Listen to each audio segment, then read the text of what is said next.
Behind the power of Wall Street, behind billion-dollar deals and financial empires, there lies a name whispered with intrigue and awe: Goldman Sachs. It's more than just a bank. It's a dynasty.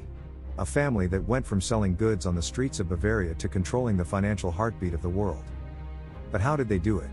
How did a family of immigrants build one of the most powerful banking empires in history? And what secrets are hidden behind their golden doors?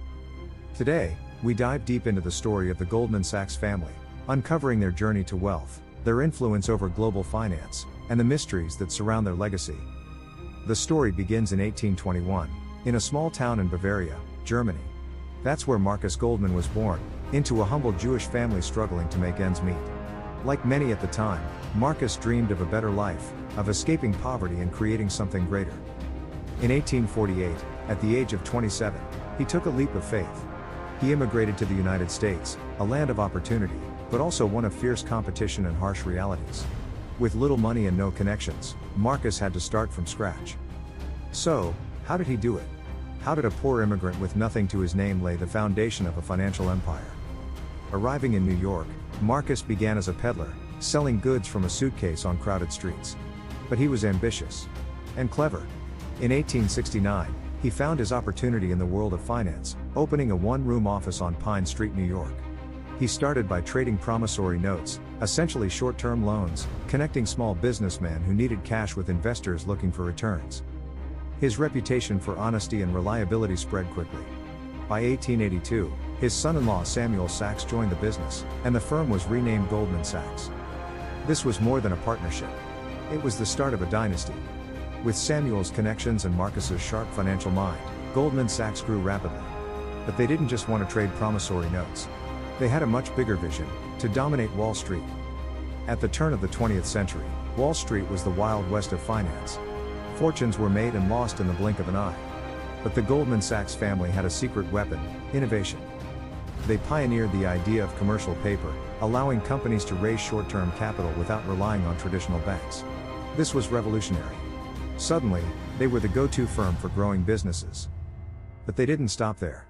They ventured into investment banking, helping companies go public, including giants like Sears, Roebuck and Company and F.W. Woolworth. By the 1920s, Goldman Sachs wasn't just a financial firm. It was a powerhouse, influencing markets and controlling billions of dollars. But as their wealth and power grew, so did the controversies. With great power comes great scrutiny. In 1928, Goldman Sachs launched the Goldman Sachs Trading Corporation, an investment trust designed to capitalize on the booming stock market. It seemed like a brilliant idea. Until the market crashed in 1929. The trust collapsed, leading to massive losses for investors. The scandal tarnished the firm's reputation, and many questioned their ethics and decision-making. But the family was resilient. They rebuilt their empire by pivoting to new opportunities, including investment banking and mergers and acquisitions. They were survivors, willing to adapt and evolve. But these controversies wouldn't be the last.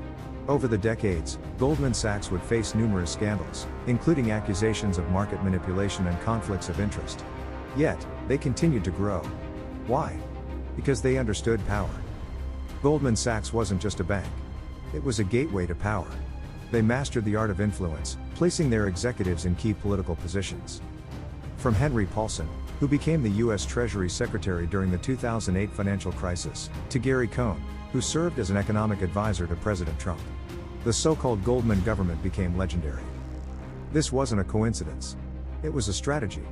By placing their people in positions of power, they shaped policies and regulations to benefit their interests. But this level of influence came at a cost. They were accused of having too much power, of manipulating markets and governments. They became the face of too big to fail. So, how did the Goldman Sachs family maintain their fortune for over a century? The answer lies in three principles: innovation, influence, and adaptation.